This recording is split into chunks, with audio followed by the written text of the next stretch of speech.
Oh, you're fine. Okay, I think it's working, and We're just live? that's what happens. Yeah. All right. Okay, so welcome to those of you watching or those that might watch later. Today, I get to sit down with someone who truly knows what it means to mix family, business, and community.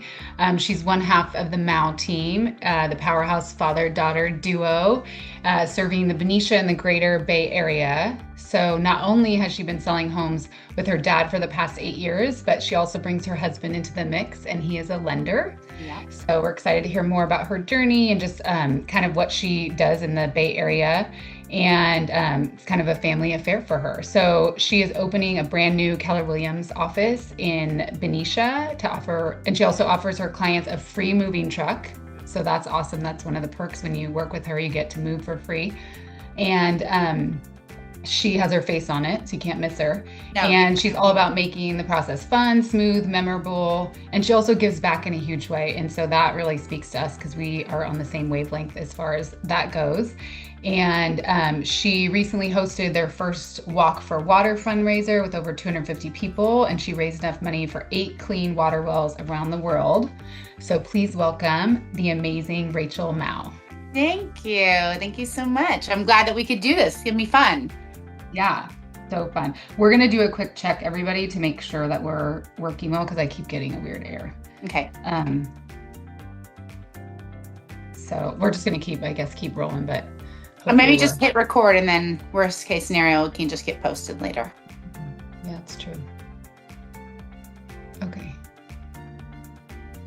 Okay, so Rachel's gonna tell us about the Bay Area and kind of share with us some insider secrets, things that clients might want to know if they're moving to the Bay Area, or maybe you're just planning on visiting the Bay Area. I personally grew up on the Central Coast in the Monterey area, have family in the Walnut Creek area, a really good friend in the Fairfield area, and then I was just dancing to Mac Dre last weekend. I love that. Living our high school days. So yes. that was my experience with the Bay Area, but Rachel has a lot of things she can share. So I guess we'll just start off with maybe tell me a little bit about the biggest city nearby. I know you're in Benicia. Yeah. So where are you closest to? Yeah, so Benicia is a population of like 27,000. We're a small town here and we're a water town. So our town surrounds the Carquinez Strait. So we have lots of beautiful homes with water views, but next to us, I think the biggest city that people know of is Vallejo. Vallejo is about 130, no, it's 130? I think it's about 130,000 people or so. So bigger, and they're like the equivalent of Concord. So Concord in the Contra Costa side and Vallejo on the Solano County side. So we're smack dab in the middle. What's really cool about Benicia is, like I said, we're a waterfront community. So we only have a couple exits in and out of town. So we really do have that small town feel. But within 20 minutes, you can be in Napa. In 20 minutes, you can be in Contra Costa in the Concord, Walnut Creek area. In 20 to 30 minutes, you can be in Oakland on your way to the city. So we really are like this perfect little central location for a lot of other Bay Area cities and towns, which makes us really attractive to a lot of people.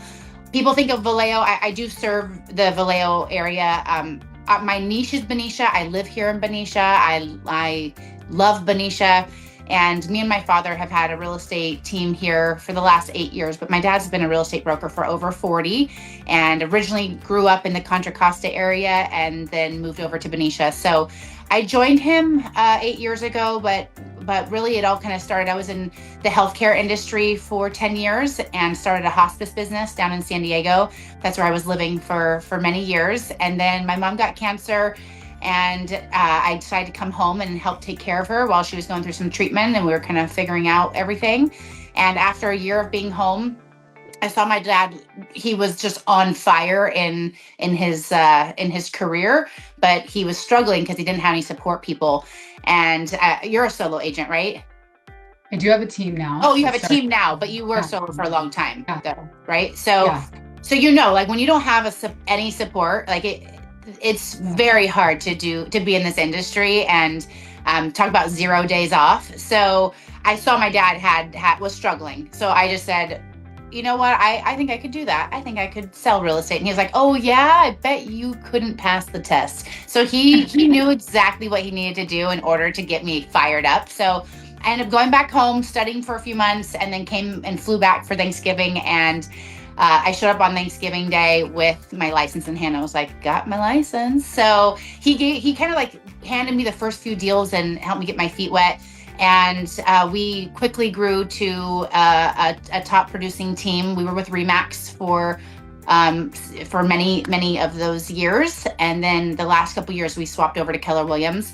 And we have now been a top producing team. We had other people that were on our team, but we've kind of restructured because we're launching the Benicia Business Center, which is really, really awesome. We've been part of the Vacaville, Fairfield offices for the last 2 years, and finally are branching out and opening this Benicia office. So by the end of the month, it'll be launched and we'll be opening our doors for any agents that want to join us. So we're really, really excited about that. But Benicia specifically is, it's so small of a town that you don't want to move here if you don't want to ever run into someone at the grocery store, because you absolutely will. And I hated that growing up. I was like, get me out of here. Like, everyone's all in my business and knows all my stuff. And as a teenager, who you want as much secrecy and privacy, right? So when I moved away, I didn't realize how much I appreciated that small town feel. And I moved back here, and now I'm married. I have a family here. We own a house here in Benicia. So Benicia is very special to me, and my roots are deep here. So yeah. What else do you want to know? Yeah. Well, it sounds like you've really, opening the office, a business center, that's huge.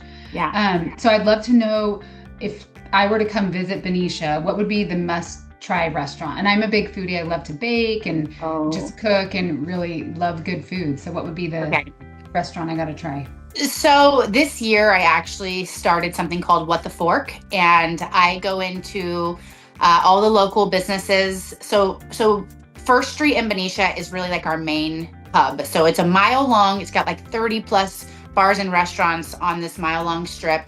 And that is like the key place. When you think of Benicia, you think First Street, because that is really the center of our town. There's a couple other little shopping centers that have grocery stores and shops and that kind of thing, but First Street is our main hub. And so I was like, you know what? So many of these restaurants, I've lived here my whole life. There's a couple restaurants I haven't even been to, or like I don't even know really what's on their menu outside of just like, skimming it and kind of popping in here and there. But I didn't really get to know any of these business owners or really know where they came from and that kind of thing. So that's kind of where this all got started, where I said, I'm going to go into all of these different restaurants and I am going to order one of everything off of their menu.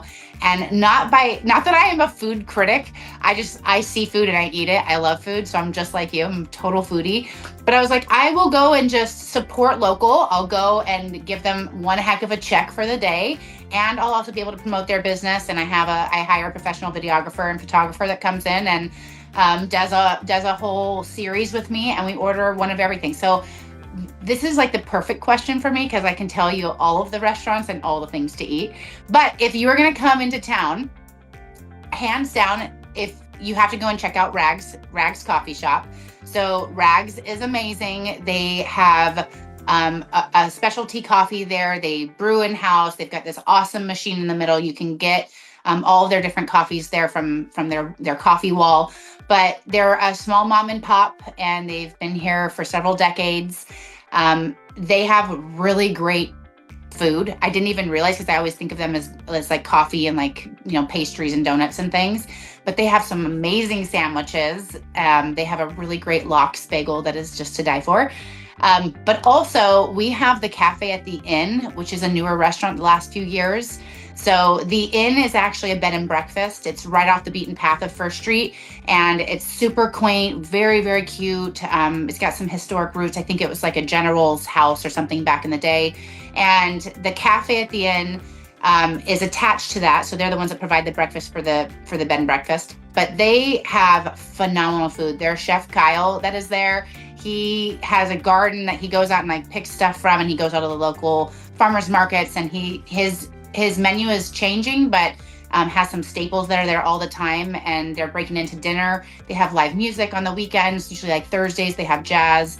So they have phenomenal food. I am obsessed with, they have a seasonal salad there that's like loaded with like burrata and different fruits and tomatoes and I get a grilled salmon on top. It's literally perfect. And then we actually have the famous One House Bakery here. So One House Bakery, the owner, she came from Bouchon. And so when you talk about baked goods, literally it's like going into Napa and like going to French Laundry or something like that. Like she has won many awards. She's in all the magazines. Like it's really incredible restaurant. So not just baked goods though, they have really great breakfast and lunch items, and they even sometimes do some dinner stuff. So that's a really fabulous place to eat. Those I think are like my top 3, but then we also have Bella Siena, which is a great Italian restaurant, and they're at the end of First Street, and they have a gorgeous water views. And so, I mean, like you can't get a better location spot to sit and have a really great dinner or lunch. But then one of my last and least favorites is Baxter's. So Baxter's is a super cute little hole in the wall, but when you walk in, they've got chandeliers and it seems very bougie and fancy. But if you go through this little curtain, they have a speakeasy. I think it only holds maybe 8 people or so. And they've got a big whiskey bar, and they've got hundreds of whiskeys. They make their own like duck fat bourbon.